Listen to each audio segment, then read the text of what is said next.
to the Age of Fission radio show with your host, Lonnie Clark. We stand together and accept that we now live in a world transformed by Fukushima. Monday, Wednesday, and Friday from 8 a.m. to 9 a.m.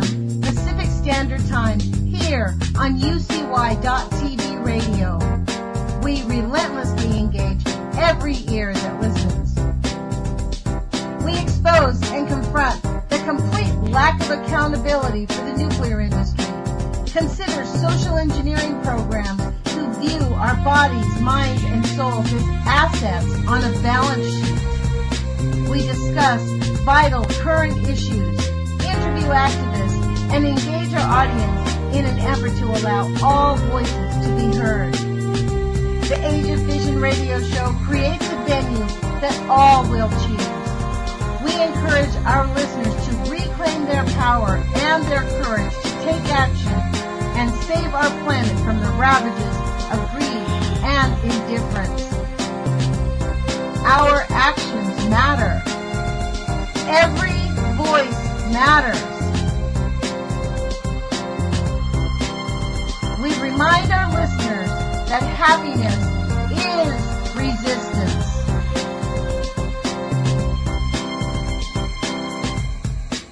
Love is greater than fear.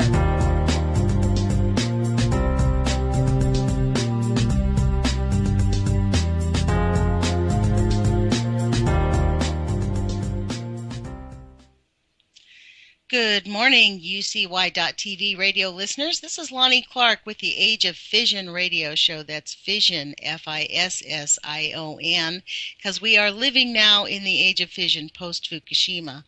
Welcome to the show. It's 8 a.m. Pacific Coast time.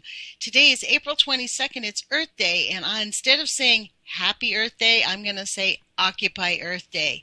Go do a protest somewhere. Go protest. This is not about let's celebrate the Earth. The Earth Day is about let's save the Earth from the corporate monsters that are destroying it.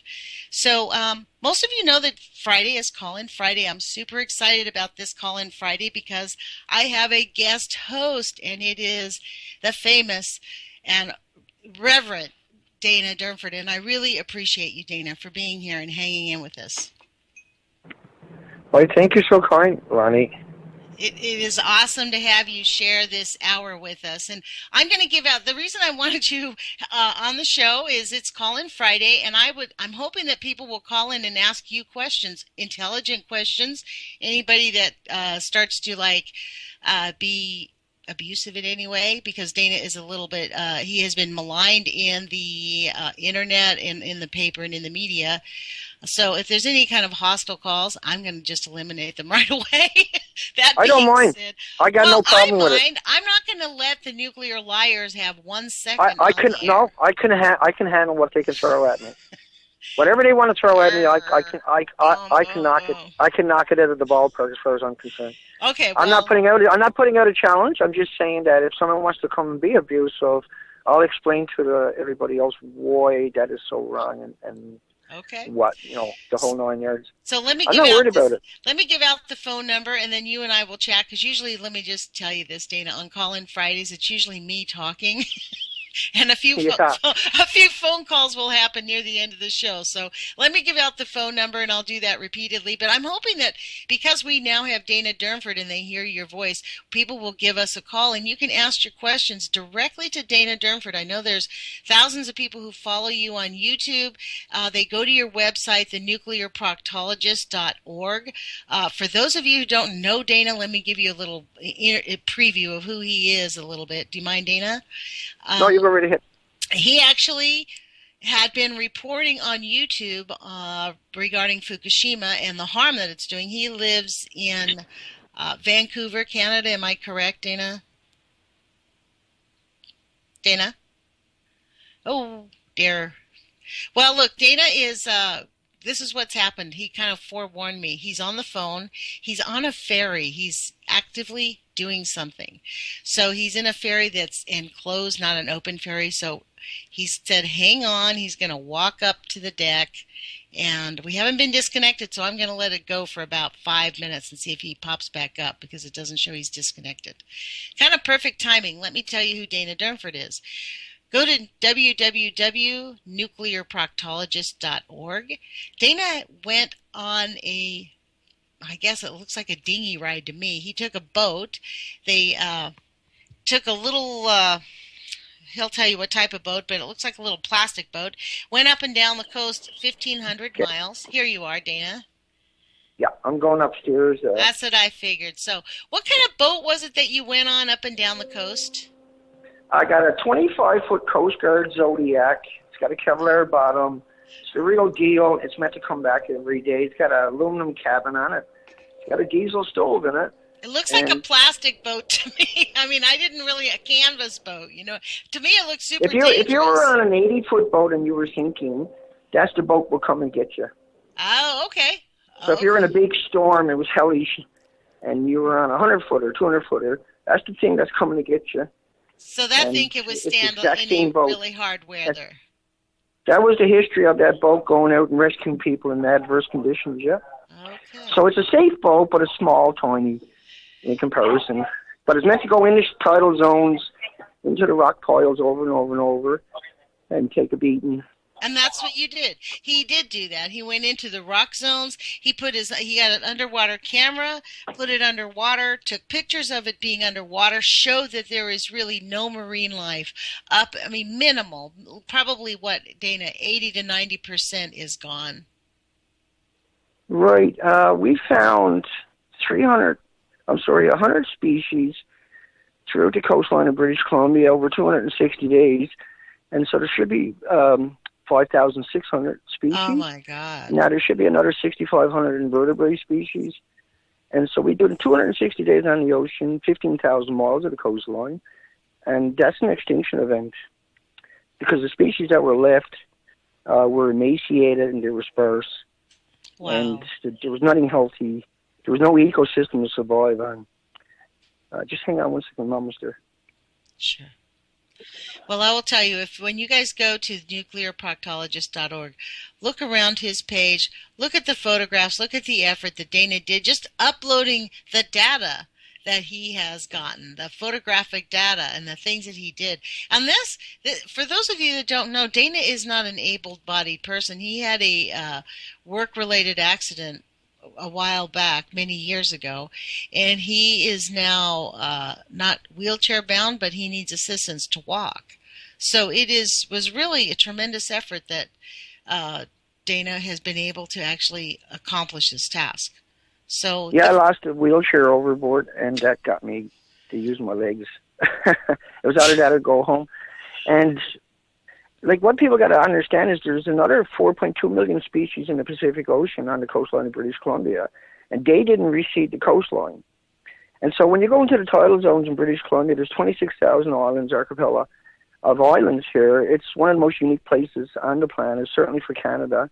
It's a tropical forest. The warm waters come directly over from Japan and warms up the coastline. The coastline of Canada is unique. You don't get ice in the wintertime, destroying the habitat in the tidal zones. And the tidal zones could be from 16 feet all the way up to 24 feet in the height of Hawaii Queen Charlotte, formerly known as the Queen Charlottes. Now, so when I done the coastline, I done a species count on insects, we done a species count on birds, and we done a species count on the invertebrates and on the indigenous population in the tidal zones. And they were extinct for the most part. We've seen 11 species of birds over 260 days. We've seen less than 100 species symmetrically throughout the entire coastline. And any given spot would have less than, say, 10 species. Now, that's a phenomenon we've never seen before. When you have, say, 600 algae, you have 78 species of sea anemones. These come in multiple colors and very vibrant colors. They populate the tidal zones themselves. And you can get up to 500 per square meter. And they're very visible, highly visible, up to 3 feet plumes. Now, when you look at the starfish has been decimated throughout the coastline, they're trying to blame this on El Nino. They're trying to blame it on the warm water. Mm-hmm. What happened was you got 3 melted reactors in Japan. Each reactor was 3 times the size of Chernobyl. Each reactor, not counting what's on the roof of those reactors in Japan. And that's not to say it's 9 times as bad as Chernobyl. That's the interesting thing. I've heard people say that. So, Dana, let me break here. Sure. We have a caller who joined us on the phone. So, welcome to the Age of Fission radio show. You're on the phone with Dana Durnford and Lonnie Clark. Who are we speaking with? Can you hear me? We can hear you. Yeah, I can kind of hear you. Go ahead. This is Dennis Nestor from Phoenix, Arizona. Great. Well, actually Goodyear, Arizona now. Okay. But I want to talk about something that nobody ever talks about is how the Roy process to neutralize and eliminate radioactive waste, which threatens all life on the planet. And I met Dr. Roy climbing a mountain in '81. We became friends for 10 years until he retired, but he was a very famous physicist in Europe. And I've seen pictures of him and President Eisenhower and General Eisenhower and Dr. Roy on the wall, his wall. So, I mean, I could spend an hour just all the credentials he had. That's all right. Are you telling us that they have a solution to neutralize the radiation, sir? Yes, Dr. Roy invented this after 3 Mile Island. And what is that? It's called the Roy process. What makes things radioactive is there's too many neutrons in the nucleus of the atom. Do you know about this, Dana? Pardon me, Dana. What makes this stuff radioactive is it went through a chain reaction, and it's all ionized and radiated. It's not like we took something and then added something to it. We were creating it all from uranium from the get-go. Now, that works in certain applications, but you can't reseed the coastline of British Columbia, Canada. You can't change the extinction event of the birds and the mammals and the whales. And you can't remediate such a open environment. You can't contain it. And when you talk about 88 times 37 billion atoms per gram, you're talking about 5 million pounds in each reactor. And you talk about how that's into the jet streams, is into the troposphere and the upper and lower atmosphere, and how it's permeated now throughout. Dana, could you say that statistic again? I'm going to jump on your words there. That you threw that out. Like, what is that? What? Which one? 88 million something. It's 88. So there's 88 curies in a gram of man-made nuclides of refined chain reaction. When it went through a chain reaction, it's recognized now as being it's created from the uranium itself. You put uranium into the reactor, and you got plutonium, uranium, americium, and neptunium. You got all the cesium and iodines are produced from the uranium in the reactor. And because the entire evolution of that cesium or plutonium or americium, the entire evolution was in the chain reaction from the uranium. So it's completely ionized, it's completely radiated. And when you sit in a chair, of course, and you do a Geiger count or full count of the body like they're doing in Japan, it's because that those elements are permeating right through your body and out to the Geiger counters themselves. But what like you might be able to remediate with certain technology and certain cleansing and like stuff the like Roy, that. Do you know the Roy process that this gentleman's talking about? I'm kind of familiar with it. Is what I'm saying is how are you going to use that to remediate food What's and water already been and lakes done, and rivers? yeah, like the previous. Or no, like even in the future, how is you going to scale that up to accommodate 7 billion people? And so, you know what I'm saying? You can do it for individuals. You can do it for maybe certain aspects of their lives.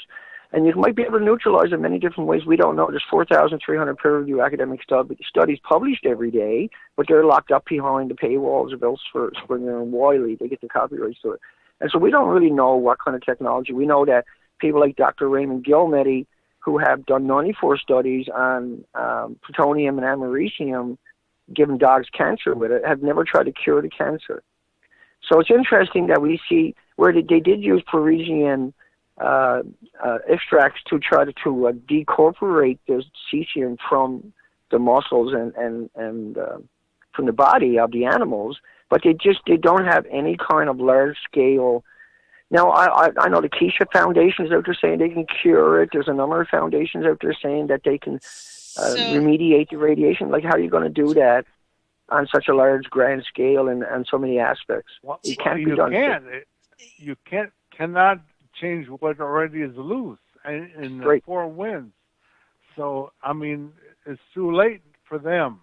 Well, the worst part, I think, is the water, because the land, I think there's some phytoremediation that you can use plants to absorb. We need that technology. We need that technology for the future and find out how to incorporate it into all the communities and stuff like that. In St. Louis, they're beginning to do phytoremediation.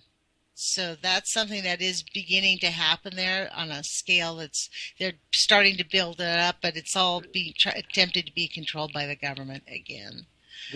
I haven't seen anything that... Go ahead. I'm sorry. This is not remediation. This is elimination. I know what you're saying, yeah. And yeah. Anything, when you... the whole reason for nuclear power is to make plutonium-239 for atom bombs. And the rest is PR. You know, using it for medical and using it for what do they do? But like we're not moving forward by talking about something that there's no practical applications and there's no widespread. There's no widespread. Like I'll look it up, but right now I don't know how to go forward with something that the best thing I have to flush it out. Go ahead. Slow it down. That's the best we can do now. So what you're suggesting is we got to stop those reactors. Yeah. We got to stop the reactors before we can even do anything else. Well, I mean, we got to stop. Do you think we can apply it using the Roy process? Because I'm not familiar with it. It sounds like you are, but Dana, do you think that the Roy process might be able to be applied to the nuclear reactors? They don't know what it is. You don't know it. No, I don't know what it is. I don't that's what I'm saying. There's all these people that are making these extravagant claims about it, but yet Dr. Roy was he's like I'm saying, and the Quiche Foundation. It's not just Roy, it's not just anybody else. It's that there's a group of people out there making extravagant claims, but they're not backing it up. I'm not seeing the documentation, and I go through the documentation and flush it out. But I'm not going to sit here and argue with people on the phone about whether it's right or wrong, because he don't know, I don't know, you don't know, and we can't prove it. Is what I'm saying in context. Well, that's right. You have to do a test and show it. You have to have data. You have to. Yeah, and until then, I'm not interested. That's all. Yeah, I'm not interested in all the wing jobs out there. Not calling you or him or Kesh or anybody else a wing job, but I'm just saying that's the problem where people say they got this fantastic way forward. But we're talking about an extinction event in the Pacific Ocean. We're talking about right now. Massive cancers, massive deaths. We're talking about a contaminated country. And this radio show we're not really moving forward on conversation by having a conversation about something we don't know. We did a video with Dr. Roy in 91. And you can visit that on YouTube. Well, it's been around for so long. Has it been used for decommissioning? Has it been used for any other big facilities? It's been outlawed for a long time.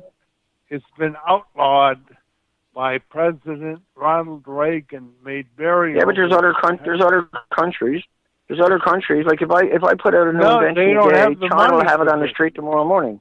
Yeah, but China does. You know what I mean? Other countries will steal the technology and sell it on eBay in a heartbeat. Is what I'm saying to you. Okay, well, thank you. We'll look it up. For sure. Well, I'm not going to sit here and argue about something Thank you, sir, for giving us a call. Look it up on. It's called No Time to Waste. EIS. Okay, thank you for giving us a call. I hope you're right. Hug for your loved ones. Thank you. Thank you. Well, I had never heard of the Roy process. That was something that was new to me. But, that just highlights, Dana, the fact that there are, probably lots of ideas. What'd you say? I said, how do they find us that for the first call? Well, I said we take any question, but because we have a lot of, we have people that listen to us on the internet are people who, it sounds like this gentleman was retired. Many studies. I have so many studies I know. on different aspects of radiation. I'm talking in the thousands, and that I have never seen a study where they were able to solve the riddle. And quite the opposite. They're noble gases. There's no way to contain it. You want They're to very know a volatile, study that I right? found while I was doing a research process for one of my science classes in school? I found a recent study from 2013 by it was a scientifically published study of 6 scientists who studied the information that the NRC said. And it said that it was trying to verify all these claims about what the NRC in the United States was saying about no harm to human health.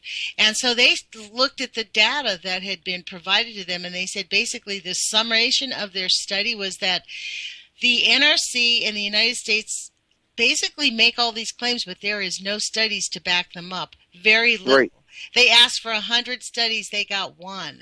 They asked again, they got 10. They asked again, they said that's all you're getting. And in those studies, the studies were all construed they were excluding nuclear from this. And it was a really thorough study. It was a 15-page report that I had. It wasn't shocking because I knew that about them. But what was shocking is this is a professionally, publicly stated article in the scientific community. So right, what does that say? And how did that get... Yeah, and how does it's a betrayal of academics, look at, like they're just going, oh yeah, they're fucking... They studied nuclear, I didn't mean to cut you off, but they studied nuclear more than they did the natural elements on the planet. Right. They've studied all the nuclear elements, and there's over 10,000 classified isotopes from... We're not talking about Russia or India or Pakistan or Israel or any other country or Canada. We're just talking about the American has over 10,000 classified isotopes, and that we're told about cesium and iodine, but they're actually just tracers.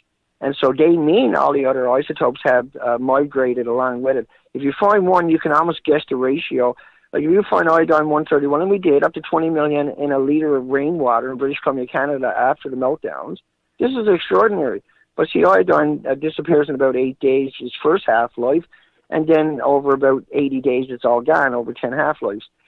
But there is 10 times more 132, 30 times more iodine-133, 31 more times iodine-129 with a 15 million year half-life.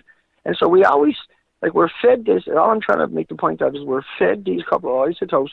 They're actually just tracers, and that meant everything else had to come by. So if you had 20,001, multiply it by 31, you get that many times more. It's like crazy that people are not aware of that or able to understand that or the significance. And when you're talking about using ways of diminishing radiation, every isotope is different. Every isotope has a different property. Every isotope is created in a different volume. And so what might work for one of the 12,000 known isotopes very well might not work for all the other isotopes. They all have different properties, different electrons, different atoms, different neutrons, bombardments, and they have different atomic weights. And because the marine life and the eggs and larvae and small fries are notoriously extinct, even through the testing in back in the 60s and 50s, they seen a mass decrease in the population of marine species was one of the major studies that were coming up, because originally they were looking for data, and so they were encouraging that. Once they understood how bad it was, they stopped doing that, and they stopped publishing that. Well, I think it was not only that, Dana, but like with the Roy process, and I'm glad this gentleman brought this up. It's something that sounds like could be a source, a fix in a limited way, but it's just an indication of how much they have subverted any hope of remediation. Like they're working really hard and making sure that all we do is get nuclear pollution. They store, in the United States, we store our nuclear waste in containers that are less than 3/8 of an inch thick, less than 1/2 inch thick. That's an outrage. Right. And that is and not only that, stuff can permeate out through that stuff. It can come right, like the big cascade tanks the welders are using. These isotopes are able to permeate themselves right out of that. Hydrogen won't. That's why you can't have hydrogen cars. It's because the hydrogen isotopes and atoms will actually go right out of the cascade tanks. They have to make it on the fly. That's why there's going to electrolysis in order to have hydrogen cars, because you can't store hydrogen. And then the man-made ionizing radioactive elements perform in the exact same way, but not, a lot of these isotopes, you're talking about 1/10,000th, a millionth of a meter. Take a meter, divide it by 1,000,000, divide one of those by 10,000. And so you can put 2 million atoms on the head of a needle, but if they're from a chain reaction, you distribute it out, that's 2 million cancers. But before the cancer shows up, there's 1,800 autoimmune deficiencies will show up. There's Alzheimer's, dementia, autism, there's diabetes, heart, liver, lung, respiratory, pituitary, adrenal gland problems will all show up and manifest and diagnose. And people will liquidate their assets just dealing with that before the cancer is manifested and diagnosed. Cancer takes a long time. And so when you have man-made radiation, I just want to make this point, in your body's attacking it relentlessly with white blood cells. You might not recognize that, but you feel lethargic and lazy and sleepy all the time. You don't have the energy. But that's because the white blood cells that are coming out of your spleen and your joints are trying to build a sarcophagus around that isotope that's in your body from a man-made. Now, natural stuff, your body can't hold anymore. But man-made, we can bioaccumulate it endlessly, and then your body is constantly attacking every single one of them trying to build a tumor around it. So now you're displacing the oxygen molecule in the body, and then people around nuclear power plants are 6 times more breast cancer in 15-mile zone, and there's 22% more leukemias, killer leukemias for children if you're within 15 miles of a nuclear power plant. That's just from its regular releases from the spent fuel pools that have already gone through a chain reaction. That's from the limited studies. Let's make that caveat. Right. Those numbers are on very skewed, limited numbers. Yeah, and this is just like researchers going out knocking on doors, and there's not really a true study. If you were to study diabetes within a 50-mile of a nuclear power plant, or Alzheimer's or dementia or autism, you would really get yourself staggered. But they build these places in highly populated areas with transient populations, and so they're not able to record the long-term effect, and they don't even try. It was the studies we're looking at are from institutions, people that went out and knocked on actual doors. And, I mean, look at the studies coming out of Manhattan because of the dumps that were down there, where every house on every street had killer cancers. And then here's the Entergy and other corporations saying that there was no radioactive releases into the community. But you can't stop a radioactive release because you can't contain it. That's why there's no sarcophagus to hold on to it, because the noble gases are so volatile that if you try to contain it, and it starts to build up when oxygen, it doesn't need a fire, it just needs oxygen to detonate. And so that's why we don't have a nuclear waste site. That's why we don't see Yucca Mountain. If we put all this stuff in one spot, we lose the planet anyway. Fukushima, on the flip side, is 100% meltdown, melt-throughs, and melt-out. This is something we've never even seen on the planet before. Chernobyl, 1/3 the size. Chernobyl, 30% meltdown. Chernobyl only lasted 10 days, and Chernobyl was equal to 400 Hiroshima bombs. And like you say, the headlines yesterday, this Chernobyl anniversary is coming, was that Sweden, the reindeer in Sweden, you still can't eat them. They only opened a fishery because of Chernobyl 2 years ago. So it was closed for 28 years, the freshwater fishery in Sweden. And then you can't sell the land or drink the milk or sell the meat in Ireland, Scotland, UK because of Chernobyl. But Chernobyl was a candlestick compared to what Fukushima. Now, Chernobyl was 600 kilometers inland. Chernobyl was way interior. Fukushima is right directly on the ocean. And so this place was picked up and had its back broken by a massive earthquake that ran through that country at 9,000 miles per hour and shook it for 6 minutes. But the point being is that we've been pretending there was no melter reactors for so long. We've been telling everybody it's like a banana or a potato chip we're walking in sunshine for so long that the majority of the population can't wrap their mind around the reality that it's not like any of that it's not benign or innocuous or harmless, and that we have an extinction event playing out in British Columbia. The birds are gone, down to 11 species out of over 300, that the insects and the tidal zones, I barely seen 2 species in 260 days in the tidal zone when I should have seen around 10,000 species. And then out of the 5,600 highly visible species in the tidal zones, not counting the shellfish, that the underwater footage I took for 260 days, 15,000 miles of the coastline, we see an extinction event. Now we see that there's no ice left in the glaciers of the mountains of British Columbia, just snow after winter. But the glacier ice is actually gone. And so the freshwater lakes and rivers and estuaries are not going to get their cold water this spring. And so all the insects and frogs and small fries and fish and trout and birds and animals that are dependent on that ecosystems throughout the mountain ranges and the coastlines. So even the coastline of British Columbia is regulated by the cold water in the summertime coming off the mountains. And so this is an extraordinarily important part of the ecosystem. That is gone. All we got left is a bit of snow in the caps. That's not 5,000-year-old ice pack. The 5,000-year-old ice pack is gone because of the massive amount of tritium, radioactive isotopes, 3H, coming out of the Fukushima released. So the jet streams get here in 3 days. The ocean currents get here in 45 days at 5 miles per hour. The Crusher current whips across. Now, the coastline is kept warm all year long by the direct warm waters from Japan. It's a direct path here. And so here's the institutions like the University of Victoria, British Columbia, Canada. You've got Woods Hole Oceanographic Institution coming out and telling everybody it's like potassium-40, which is natural, it's harmless, indigenous, stupid, everyday, normal background radiation. And so right off the bat, that, like in academics, defenses were up. But it turns out that our institutions are owned by the public relation firms. And so the people that they roll out were public relation firms. And they come out and lie to the entire population. And then I was demonized in the media right across Canada. CBC done 2 interviews with me, and they didn't even quote me. And because they couldn't quote me, because 2 20-minute interviews, I nailed them. I stuck it to them. But like I said to CBC, why don't you get a marine biologist and go to my website, nuclearproctologist.org, and go look at the pictures of the coastline, and then look up the pre-studies of those areas. And Canada has been studied verbatim. It has been studied by major institutions. There's over 71 institutions right now in Banfield, British Columbia, Canada, on the west coast of Vancouver Island, carrying out ecological marine studies. Now, I was out there 3 times, and we 2,000 pictures a day of that coastline. There's 12 species left there. Now, Georgia Strait has 5,600 species. Banfield is supposed to have an extra 1,800 species, not counting the 6,500 invertebrates without the backbones.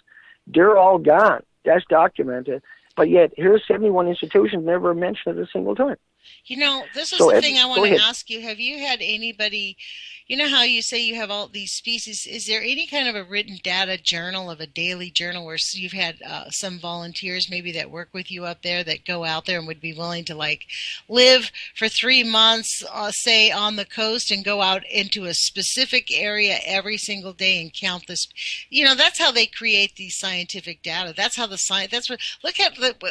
what's been interesting is watching Ken Buesler fumble and bumble around with the water in the ocean and trying to tell us that the Pacific Ocean isn't that harmful. And it's just, but the way they do their data. Well, you would check, if I can't comment on that. I know but you if can. You were going to check on, you would look at the krill, you would look at the microscopic world, yes. You would bioaccumulate in that. But unfortunately, that was wiped out, right? But do we and have so the anybody... reason they're checking water, people might check water, is because they know there's no species there. Now, they just admitted there was 500,000 birds died up the coastline here. They starved to death. That was a few weeks back, right? Well, they starved to death. There was 8,000 in a freshwater lake. Go ahead. I'm sorry, Lonnie. I don't know if in Canada, but here they are not testing. I'm sorry.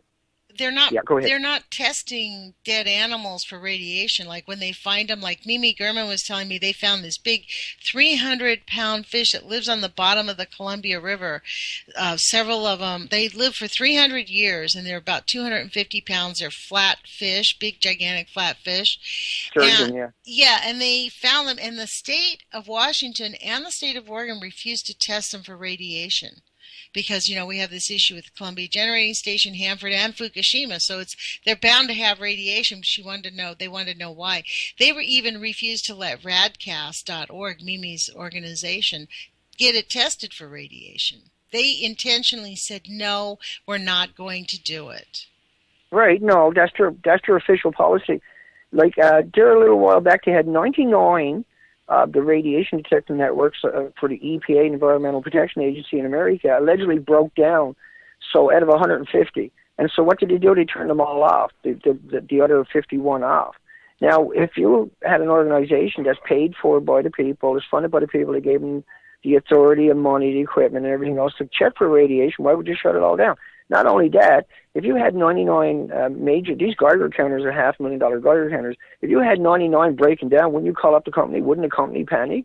Wouldn't the company give them new Geiger counters? Why would they shut the whole operation down? Because it's accumulating. It's coming out in the fog. It's coming out of course in the rain. The rain, you got tens of thousands of miles of clouds being picked up off the ocean every day. And the radionuclides are known to concentrate at the surface where the phytoplankton were concentrating. And that's why the phytoplankton is missing for most of the coast of British Columbia in particular. We've seen that the scientists now admit that the birds that died off didn't even have microscopic animals in their tracks. And if anybody don't understand what that means, is that a glass of salt water would have 1 billion creatures in it, and that 75 to 100 million of them are phytoplankton, the base of the food chain, the oxygen, the carbon sequestering chain.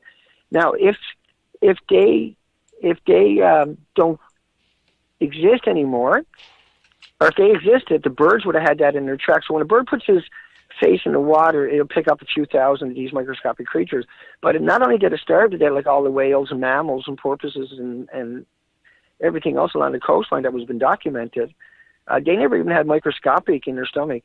And so that's because it's gone. They were alluding to that. They were admitting to it, that the microscopic world was missing. So if the microscopic, that's the basis of the food chain. If you got an anchor and you start taking links off your anchor chain, you throw your anchor overboard, it's gone, and your boat is going to wash up on the rocks. We're washing up on the rocks. It's all gone. That's the problem. And the PR firm, the public relation firms now have a firm hold on our media, on our institutions, and so they're just apologists for the puke machine, the nuclear puke machine itself, by verbatimly talking about potassium, rubidium, and natural indigenous stupid isotopes that are harmless, that everybody's acclimated to genetic superior. Well, that's why, like, these environmental groups all say, yeah, nuclear is good and clean.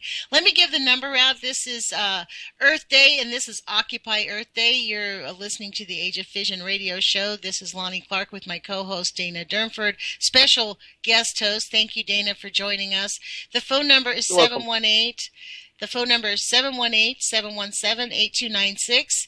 And, please have your questions prepared for Dana. You can ask Dana a question. As you can hear, we had a caller who did give us a call and talk to us about the Roy process, which has been summarily buried by the government and may or may not be used, or we have no idea. I think that's the kind of the point of the conversation, was like, whatever that was, it was 30 years ago, and it has been buried, and they're obviously not using it.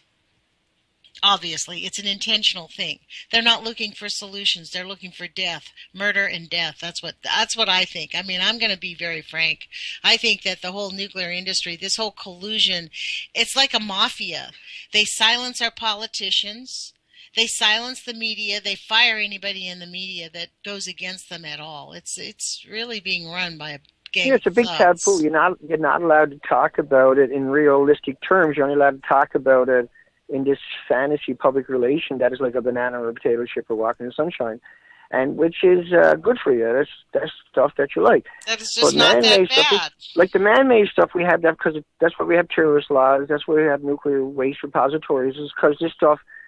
This is why we're worried about it. It's because we understand. Like if you look at Dr. Raymond Gilmeddy's, where even the smallest amounts were killing the dogs for 35 years. For 35 years, they were killing dogs with. Within 3 to 5 years, all the dogs in each study group, where there be 100, 150 animals at a time, would be fed plutonium or americium from a chain reaction, and every one of them had vicious tumors, vicious cancers, vicious diseases, and is well documented. But like Dr. Raymond Gilmeddy from Loveless Respiratory Research Institute in New Mexico is not. I know I say New Mexico all the time, but he's not the only one out there. There's thousands of these Dr. Raymond Gilmeddy's killing animals with a man-made, and so that is the big 600-pound gorilla on everybody's back, is that has actually happened. But you're told that it's now. So most of the studies that are referred to are, and MIT said this after Fukushima on March the 15th, 2011. Dr. Jacqueline Yates was a radiation expert or was at Harvard? MIT, that's right. And so what she said was all the studies that they used were based upon a 1-minute exposure to humans, right? And so that's where they got to use all their data, from that one single exposure to humans. But if you look at radiation testing, where they took 800 pregnant women with Stanford and injected pregnant women with man-made ionizing radiation, and when they died, or the fetuses died when they were born, they dug up the fetuses, they cremated the bones, and then they done Geiger counter readings on the cremated bones without getting permission from the family. So they gave them cancer, they waited for them to die, they dug them up, and then they studied the bones without telling anybody. That was declassified and came out. That was just one example. But they done it to orphanages, where they were feeding children radiated ionizing deadly plutonium and uranium-235 in porridge. What at year was an this? orphanage. In the 60s? That was in the 50s, 60s, and 70s, and 80s. They were still at it. Oh, my God. They got a whole litany, a whole history of just being disgusting predators and disgusting parasites upon the human species. They don't have a moral compass, and they seem to think that they're untouchables, and they are. There's no media going to hold them accountable. Nobody's going to call them out. Media is not there to tell you what's left and what's right. They're there to tell you whatever it is the corporation wants to sell. They're a selling machine, and they're like used car salesmen. That's all media is. It's a used car salesman, and it's trying to sell you something somebody else brought them that's garbage. But you know what? This is what stuns me, Dana, and I don't know how you feel, but like these people, they're living in this environment. They're keeping their trap shuts. Like all these people, Dane Wigington was talking about how all the people that are on the weather stations are there just mouthpieces, and anybody who tries to speak out is either terminated or threatened in some way. You know, if everybody speaks out, and demonized. Yeah, but if everybody speaks out and everybody bands together, you cannot have this control. It's only because the people have been kowtowed into silence. They all just go along to get along because none of them want to get the whip and none of them want to get beaten up. And, you know, this is getting serious. The planet is in a serious crisis. This is not something that we have the, frankly, luxury to be coerced. We have got to put our courage feet on. We have got to be willing to stand up to these monsters. Well, you're going to protesting today, aren't you? I am. You and Kevin? Actually, that's right. Kevin Finnegan is an anti-nuke activist who moved to Oregon from New York. I told him to get the heck out of New York because of the tritium leaking, and he is out here. And we're going to go protest at the media. There's a Chad Drive here in Eugene, Oregon, is where Fox News and CBS News is. They're on one street together. So we're going to go out there and protest, and then I go to school at noon, and he has to work at 3. So he'll be out there from 10 to 1, and I'm going to school, and then from 4 until 7, I'm going to go protest at the Federal Building out on You're awesome. Franklin. And I was out there by myself last year. I mean, this is the interesting thing that I have discovered. People do not understand. In fact, Dana, you and I were mentioning this. You're young enough. You don't really quite remember what Earth Day was really about. Earth Day is a protest against the corporations harming our planet. The first Earth Day was in 1970. I was 15 years old. And it was a coordinated effort across at least America, where on the East Coast, it was either 10 o'clock or 11 o'clock on the Pacific Coast. On the East Coast, it was either 1 or 2. I don't remember the exact time. I was 15. All the students in every school got up and walked out of their class, and on Earth Day... See, that's how it's done, yeah. On Earth Day, all the teachers, all the school administrators, all the shopkeepers, anybody who had a shop closed their office at 10 o'clock in the morning and walked to the Safeway. And I lived in a suburb of Los Angeles called Hacienda Heights. There must have been 3,000 to 5,000 people who just bolted from their... And we were all in this massive parking lot with a speaker who had been organized by the Democratic Party talking about how it is up to us to stop the corporations from destroying our planet because they have no regard for the health of our planet.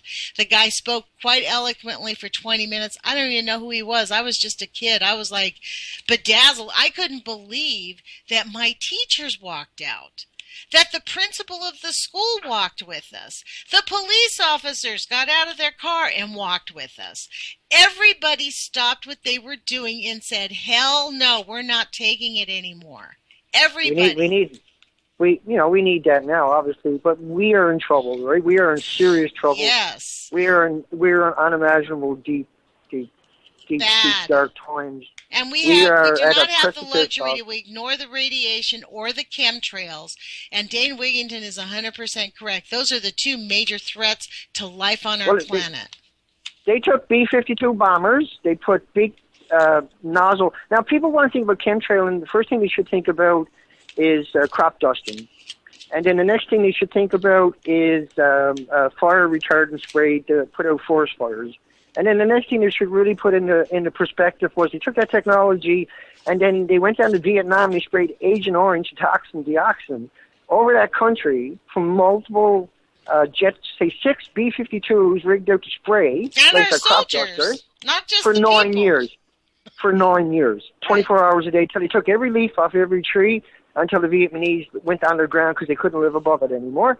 And that is our legacy, 9 years of chemtrail. Did people really think for 1 second that just because we stopped the Vietnam War or we ended it, or we walked away from whatever you want to call it, from that massacre we created there, that we got rid of the technology all of a sudden, that we don't utilize it for more evil is moronic.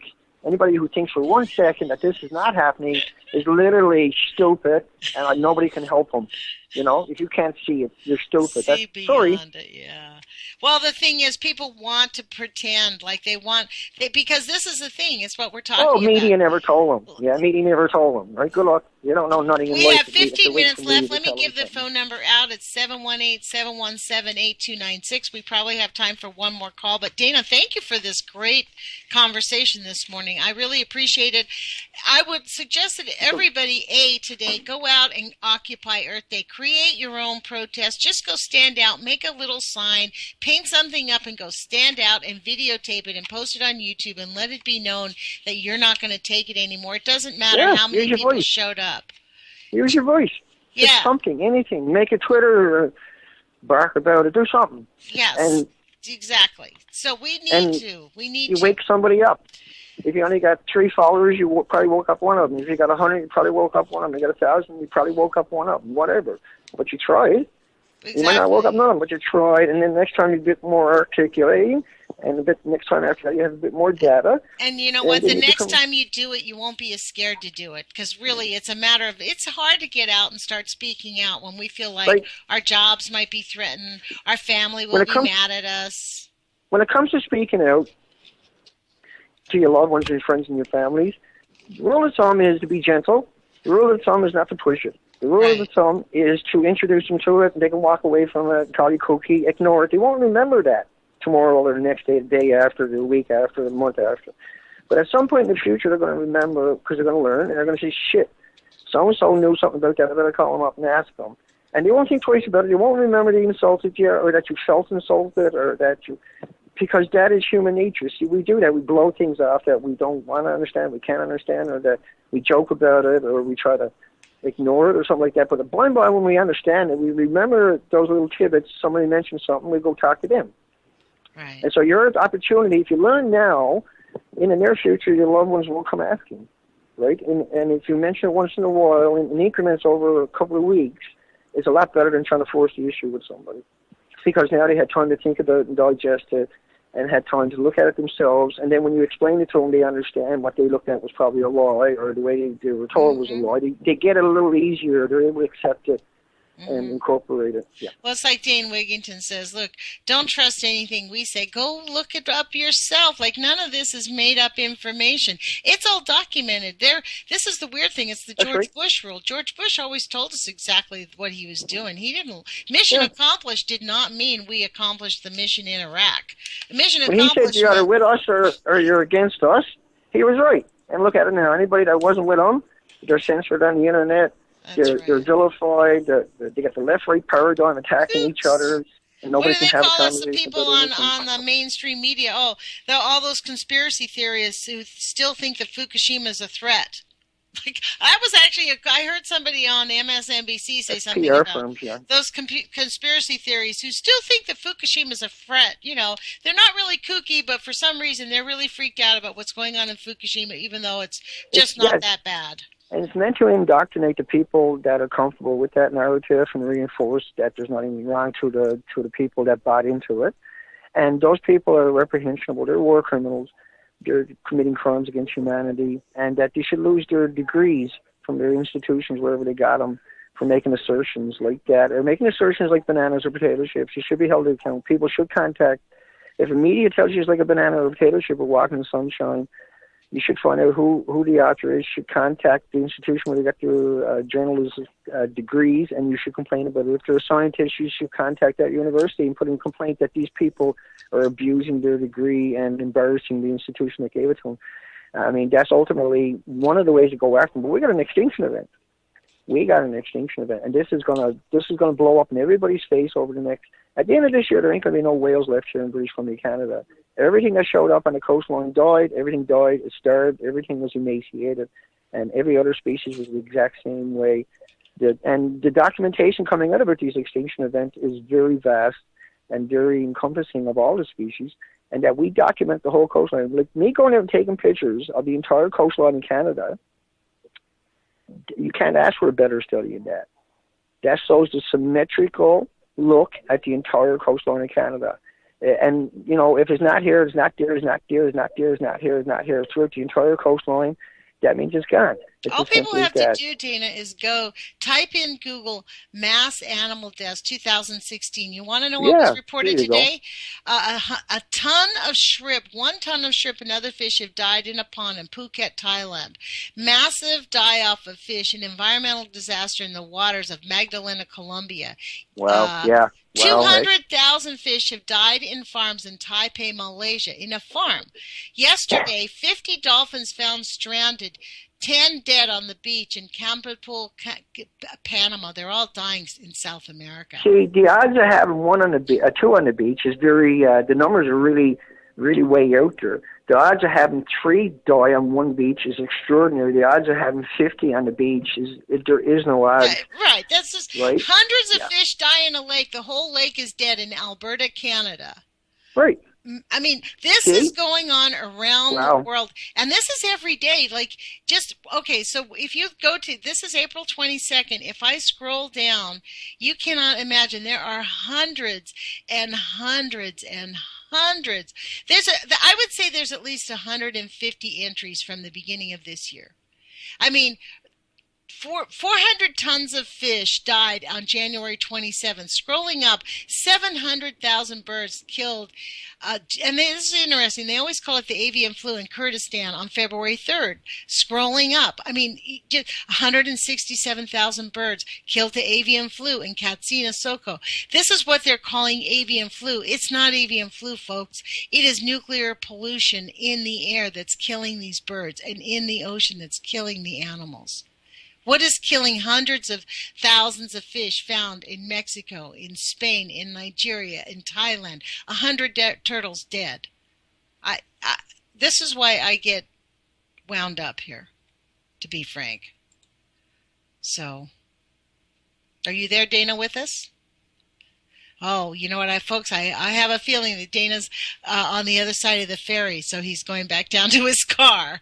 But let me just, look, we have 5 minutes left. I'm going to hang on the line with Dana in case he comes back on. I'm not going to disconnect the call like he did before at the beginning of the show.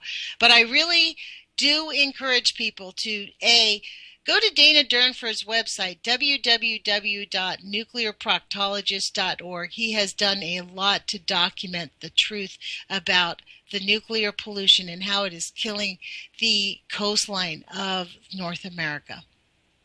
Canada specifically. 15,000 miles, I think he said. So it's very important. There is a donate button. He would not ask you for it. Please go there to donate on Dana Durnford's website. And you know what? Occupy Earth Day today.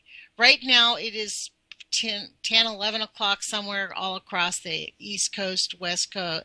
West Coast, it's at 8 o'clock, almost 9 o'clock. So you guys are heading into noon and 1 o'clock. Put a sign together. Go stand in the evening traffic this afternoon and make people uncomfortable. I mean, make a sign that says, what? When scientists lie, people die? Or Hillary Clinton knew nuclear pollution was escaping? How about that one? I mean, there is so much to talk about. The massive animal deaths. Stop nuclear. Stop the chemtrails. I mean, write whatever you need to write for yourself, but go out and protest. Occupy Earth Day. Don't let it be about celebrating the Earth and let's plant a tree. You're going to plant a tree so that it gets exposed to nuclear pollution and say nothing about the fact that that freaking tree will probably be mutated and dead in 100 years if we don't stop the nuclear massive death going on. So, I see that we lost Dana Durnford. Let me try to give him a call again, folks, so that maybe we can, let me dial his number again. Maybe we can just say goodbye to him. I know it's late in the show, but it would be really nice to thank him for coming on. And Let me see if we can get him back on the phone. How about that? And if we can't, I just will thank Dana anyways. We have about 5 minutes left. UV2.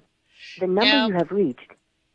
Cannot get Dana Durnford on the phone, so that's not going to happen. He does have the call-in number, so if he could call in, I guess he will. So I want to thank everybody for joining our show. I can't believe that we are here on Earth Day. It has been, I think I've been on since 8 or 9 months now. Been an interesting journey, and I have to say, when I was 15 years old, I had no idea that I would be standing up against the nuclear industry, trying to figure out a way so that I could actually interview Dr. Helen Caldicott, which is going to be something that's happening soon. I am going to be getting a program where I'll be able to interview her. So anyways, I want to thank everyone for joining us. Today is Earth Day. Please do go occupy Earth Day. Go find a way. Check out these animal deaths, you guys. Yesterday, 200,000 fish died in Taiping, Malaysia. The phone number, if anybody wants to call in, we have a minute or two. If anybody wants to say anything, 718-717-8296. I think we have time for a 2 or 3 minute call. We have about 4 minutes left. Massive die-off of fish as never seen before in Vietnam.